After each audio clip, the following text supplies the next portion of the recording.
What's going on? This is Edward from Boxing Fanatico, and today we're going to talk about 5 fighters who almost died when they were young. These are circumstances in which we almost didn't have these amazing champions grace us with their presence, skills, and abilities because they almost didn't even make it past their childhood. Let's get into it.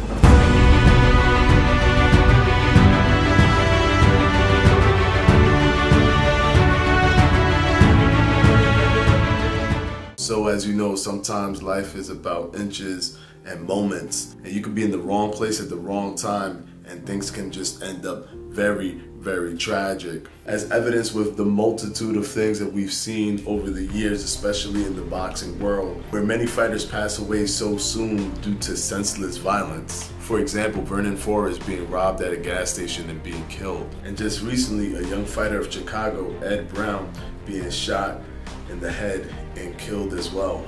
We must always appreciate the beauty of life and what it can bring, and always be cognizant of the possibility of death and how sad that can be for the loved ones and for the fans. But in this video, I'm going to talk about amazing fighters that we almost didn't even get to experience because they nearly passed away when they were young.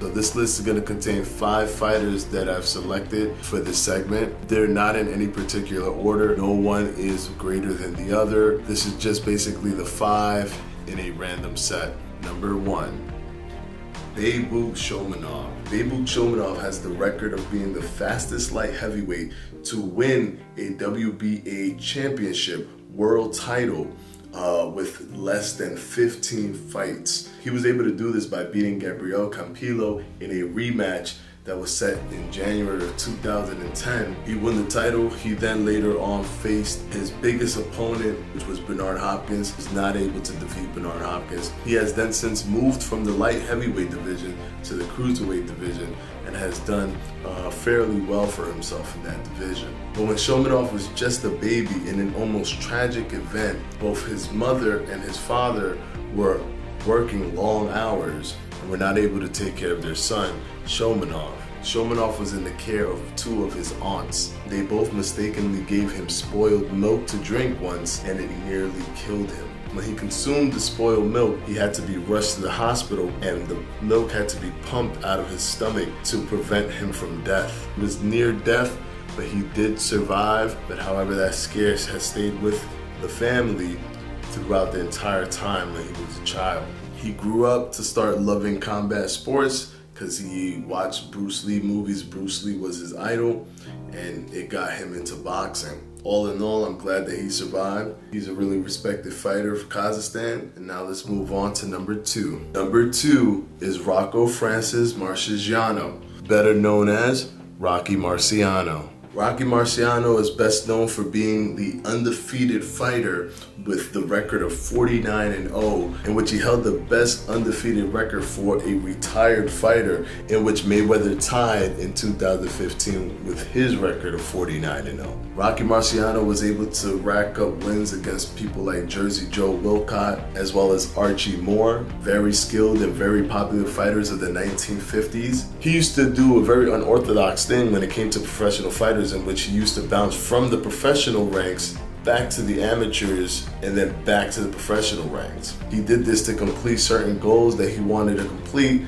like winning championships, trying to go into the Olympics, things like that. His amateur record is actually 8-4, but his professional record is 49-0. He almost passed away when he was an infant baby as well, because he contracted a severe case of pneumonia. If you know anything about pneumonia, when you're an adult, pneumonia can easily kill you. Imagine an infant baby who hasn't built that immune system yet. He nearly died. However, he miraculously survived the ordeal, and we were able to be graced with the miraculous abilities and athleticism and power of Rocky Marciano. Number 3, Leon Spinks. Leon Spinks was an Olympic gold medalist, winning gold at the 1976 Olympics in Montreal in the heavyweight division.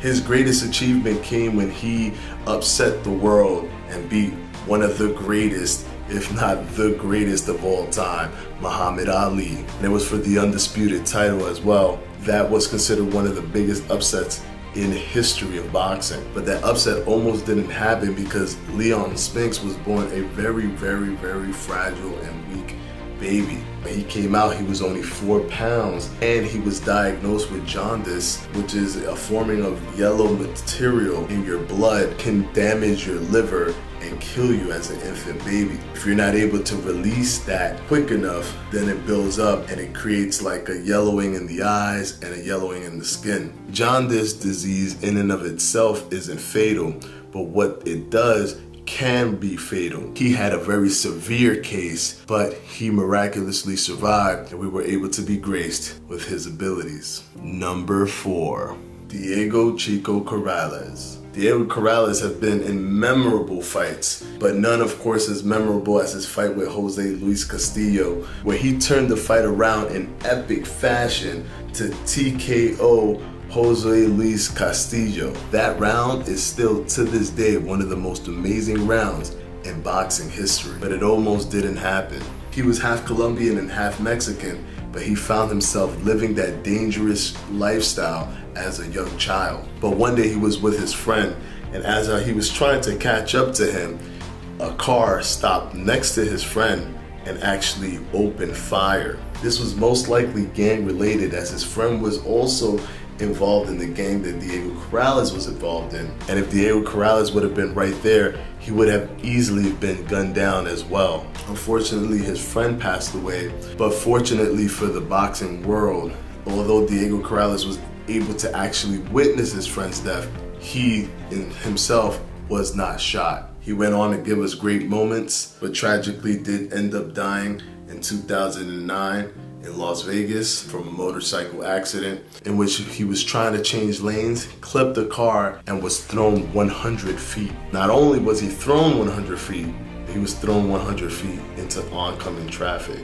He was then struck by the oncoming traffic after being thrown and was pronounced dead at arrival when he reached the hospital. Number 5, Floyd Mayweather Jr. Floyd Mayweather Jr. has built a long list of achievements, from bronze medal at the Olympics, 6 different world titles in 5 different weight classes, 49-0, wins against Canelo Alvarez, Sugar Shane Mosley, Miguel Cotto, Manny Pacquiao, and has the stakes of the most lucrative fighter of all time with record-breaking pay-per-view numbers and record-breaking purses. But all of that almost never happened when Mayweather was about 1.5 years old. Floyd Mayweather Jr.'s father, Floyd Mayweather Sr., was involved in many drug trafficking crimes back when Mayweather was a young child. This was something that actually put the family in danger. Floyd Mayweather Sr. owed drug money to one of Floyd Mayweather Jr.'s uncles. This was uncle on Floyd Mayweather Jr.'s mother's side, not his father's side. However, he confronted Floyd Mayweather Sr. with a gun. Floyd Mayweather Sr., caught in a life-threatening predicament, decided to do the unthinkable and grab Floyd Mayweather Jr. as a shield to prevent Floyd Mayweather Jr.'s uncle from shooting him. Believe it or not, Floyd Mayweather's uncle still shot Floyd Mayweather Sr. He ended up shooting Floyd Mayweather Sr. in his legs and spared Floyd Mayweather Jr. If his uncle would have been enraged or nervous and he would have pulled the trigger anywhere around the chest area of Floyd Mayweather Sr., we would probably not have Floyd Mayweather Jr. grace our presence in the boxing community. So that is the 5 fighters I selected that almost didn't make it to gracing the square circle and leaving us with the amazing boxing memories that will live on for the rest of our lives. Have a good one, guys. I'll see you on Monday.